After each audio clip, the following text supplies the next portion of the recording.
Johnny Luha, ang mga audio mixer ba or amplifier or sabihin na natin na audio mixer nga ito, kagaya nito, no?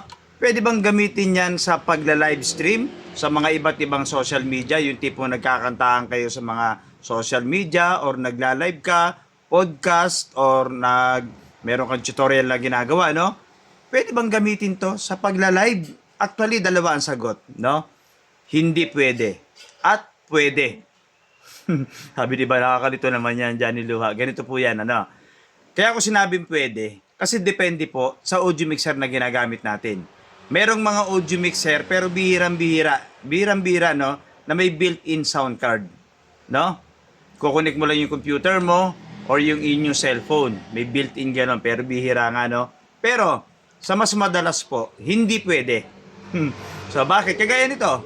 Kagaya ng mga audio mixer na pangkaraniwan or yung mga tinatawag natin na mga generic or yung tinatawag natin na mga pambahay na audio mixer, no? Yung mga nabibiling usually dito sa mga social media.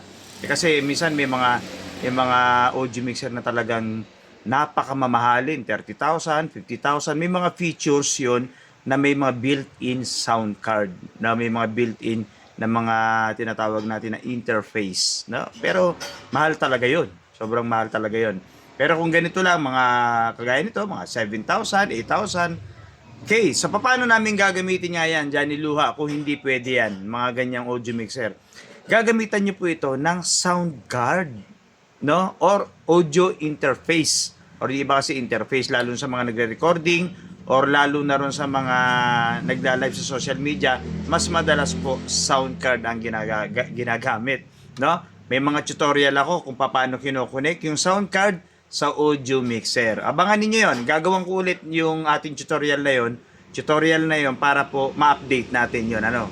Pero di-discuss ko muna sa inyo yung sound card or yung audio mixer na kung pwede raw, kasi meron isang followers natin na nagtanong, pwede bang gamitin ang audio mixer sa pagla-live stream? So, ang masasabi ko ngayon sa inyo ay hindi. Pero nasagot ko na yung kanina, di ba, na pwede. So, okay, hindi pwede. Kung wala kayong sound card. Kasi, unang-una, maglalagay kayo ng microphone dito, iba ang tunog. Pati buong paligid, rinig nyo yan. No, pati yung hindi siya ganun ka-crispy or hindi siya ganun ka-quality yung sound. No, para lang kayong, parang ganito, wala akong sound card. Ganito lang naririnig ninyo na bilang may dumaan na mga sasakyan, may electric fan, nagtatahulan ng mga aso. No? Tapos, yung background music ninyo, paano maririnig ng maayos? So magpe-play lang ako dito ng cellphone or ng radyo, sabay-sabay nyo maririnig yan. Kagaya ng mga dumadaan, pati yung mga music na gagamitin ng pang-background. Hindi kagaya kapag kahit pa naka-bluetooth kayo rito tapos nakalabas sa speaker o sa amplifier, ganun din po ang lalabas niyan. Kaya iba talaga pag ang sound card, meron kayong sound card or interface, no? Kagaya ng mga napapanood ba ninyo sa YT, yung mga nagla-live stream or sa misa, madalas ako nagmamas sa YT, no? O, alam niyo na sa Red Apps, nakikinig ako ng mas diyan. So, yan po ay may mga tinatawag natin na built-in or tinatawag natin na may nakakunik diyan na interface man yan or sound card. Yung iba nga sa computer gumagamit sila ng Reaper. Di-discuss ko sa inyo kung ano yung Reaper sa mga susunod na videos natin, no? At ito nga, lagyan nyo ito ng sound card. Tapos pwede na kayo mag-live stream. Kasi pag may sound card kayo, effects, kahit multiple. Pag sinabing multiple, kahit marami nakakonek dito, videoke player, cellphone, tablet, laptop, wireless, mic, dynamic mic, condenser mic. Kung ba, marami kayong audio, no? Ibig sabihin, 16 channel. Sabay-sabay po ninyong patutugtugin. O halimbawa, para walang momentum. Pagkatapos ng isang kanta sa laptop, pasok agad yun sa tablet, pasok agad yun sa videoke player. Naka-ready agad, pe-play mo lang agad yun, buvoluman mo lang, tutunog na agad at lalabas na yun sa live stream. Ganun po yun, parang sa sound system na walang momentum dapat. Lalo kapag disco, kaya nga may mga remix. Sa disco, ba, may disco. Walang pwedeng, teka lang ha, kukunin ko lang yung, pe-play ko lang yung susunod, hindi pwedeng ganon. No? Kaya meron basta medyo medyo malawak na yun yung sinasabi ko sa inyo or dinidiscuss ko sa inyo.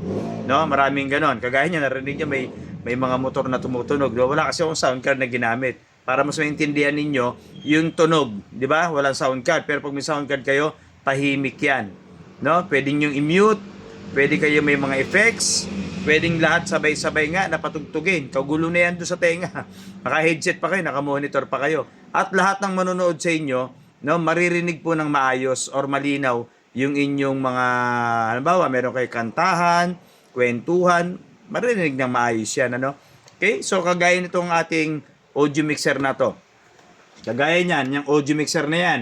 O, ito itatakpo ng ABDO na merong 4, 6, 8, 12. Tingnan natin sa yellow basket, no? Kapag naglagay tayo nitong ating ABDO na audio mixer.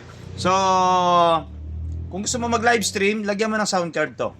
Okay? Dito ka mag-connect ng microphone, condenser man, or dynamic man. O, di pwede ka. Tapos yung mga videoke player, kagaya ng sinasabi ko kanina, mga videoke player ninyo, laptop, tablet, kung maraming channel, sabay-sabay ninyo pwedeng patugtugin yan.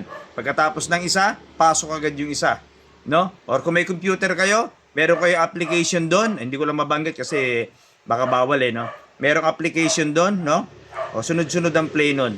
Kagaya ng ginagamit ko. No? So, ayun. Okay? Nasagot ko na ba yung tanong ninyo? Kung meron pa kayong katanungan, pwede kayo mag-iwan ng comment dyan. At pwede kayo magtanong. At gagawa natin ng reviews or ng discussion para po yung iba mapanood din para matuto rin po yung iba, okay? Diyan niluha po ito.